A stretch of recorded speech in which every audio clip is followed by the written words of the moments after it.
संसार को जीतने से पहले स्वयं अपने विकारों पर विजय पाना अति आवश्यक है। जब आप खुद के विकारों पर विजय पालेंगे तो आपको कोई भी सफलता की सीढ़ियों से नीचे नहीं गिरा पाएगा।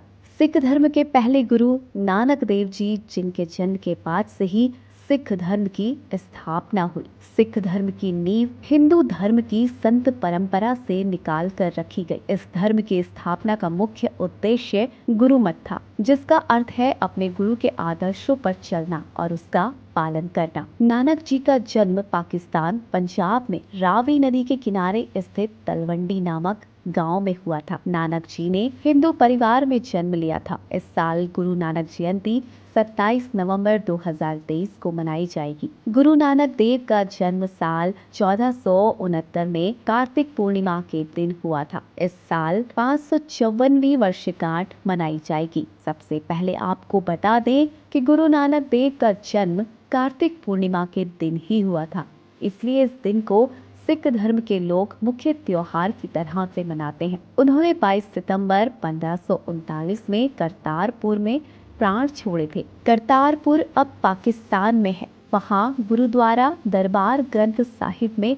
हजारों लोग सिख श्रद्धालु उन्हें मत्था टेकने जाते हैं। वे अपने बाल्यकाल और जीवन में अपनी शिक्षाओं और उपदेशों को लेकर इतने प्रसिद्ध हो गए थे कि हिंदू और मुसलमान दोनों ही समुदाय उन्हें बेहद मानते थे और उन पर आस्था रखने लगे थे। गुरु नानक जी हिंदू और मुसलमान एकता के समर्थक थे, इसलिए जब उनकी मृत्यु हुई तो दोनों ही समुदाय उन्हें अपना मानते हुए अपने सामुदायिक तरीके से उनका अंतिम संस्कार करने का दावा करने लगे। गुरु नानक देव की एक कहानी काफी मशहूर है। ऐसा कहा जाता है, एक बार गुरु नानक देव को उनके पिता ने व्यापार करने के लिए 20 रुपए दिए और कहा कि सच्चा सौदा करके आओ। गुरु नानक देव ने रास्ते में साधु संतों की मंडली को उस पैसे का खाना खिला दिया। जब पिता ने पूछा कि सच्चा सौदा किया तो उन्होंने कहा, मैंने साधुओं को खाना खिलाया है और यही सच्चा सौदा है। गुरु नानक देव जी ने हिंदू,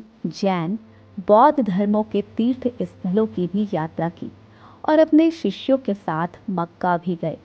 मक्का के दौरे के दौरान उन्होंने हाजी का भेष धारण किया था। गुरु नानक जी का मक्का यात्रा से जुड़ा प्रसंग कई धार्मिक ग्रंथों और ऐतिहासिक किताबों में दर्ज है। बाबा नानक शाह फकीर में हाजी ताजुद्दीन नक्शबंदी लिखते हैं कि वो खुद गुरु नानक से हज यात्रा के दौरान ईरान में मिले थे। मक्का यात्रा का ये प्रसंग बताता है कि कैसे गुरु नानक जी ने ईश्वरीय उपस्थिति को लेकर लोगों की आंखें खोल दी। हुआ यूं कि गुरु नानक जी अपने मुस्लिम शिष्य मर्दाना के साथ मक्का गए, जहां थक जाने पर गुरु नानक जी आरामगाह में लेट गए। उस दौरान उनके पैर पवित्र मक्का की तरफ थे। इस दौरान वहां हाजियों की सेवा में लगे खातिम ने ये देखा तो वो क्रोध में भर उठा और उसने गुरु नानक जी से कहा, तुमको दिखता नहीं है, तुम मक्का मदीना की तरफ पैर करके लेटे हो, इधर खुदा है। तब गुरु जी ने कहा कि वो बहुत थक गए हैं। खातिम खुद ही उनके पैर दूसरी तरफ घुमाए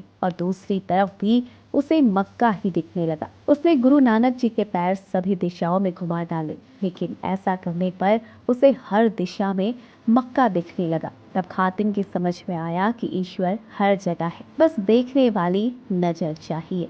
एक बार गुरु नानक देव जी ने अपने शिष्यों के साथ एक ऐसे गांव में पहुंचे जहां के लोग साधु सन्यासी लोगों को बिल्कुल भी पसंद नहीं करते थे। गुरु नानक जी वहां गए तो उनसे भी वहां के लोगों ने ऐसा ही व्यवहार किया। जब वो परेशान होकर उस गांव से जाने लगे तो गांव के लोगों ने कहा कि महात्मा जी कुछ आशीर्वाद तो देते चाहिए। गुरु नानक थोड़ी देर तक हंसते रहे, फिर बोले, खूब आबाद रहो। इसके बाद वो आगे बढ़ गए। इस बीच कुछ गांव के लोग भागते हुए वहां पहुंचे।